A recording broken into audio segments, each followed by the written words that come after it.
Gauri Suryavanshi S मराठीमध्ये आपलं स्वागत। वळूया आजच्या बातमीकडे।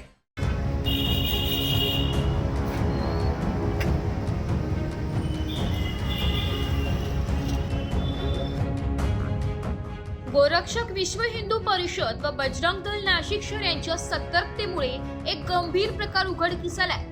एकलहरा येथील मातोश्री कॉलेज समोर 3 गोवंश भरलेली आणि कत्तलीच्या उद्देशाने लोणीला निघालेली एक संशयित गाडी अडवून गोरक्षकांनी मोठी कारवाई केली आहे।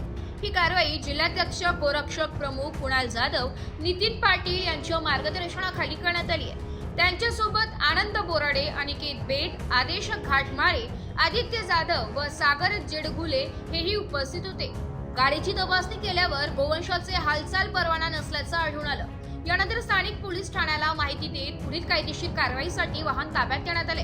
ही कारवाई गोरक्षण कार्याला समर्पित कार्यकर्त्यांच्या दक्षतेमुळे शक्य झाली असून गोमातांची सुटका करण्यात यश आलंय। या घटनेमुळे परिसरात गोरक्षण विषयक जनजागृती आणि कार्यकर्त्यांच्या कामगिरीचे कौतुक होत आहे।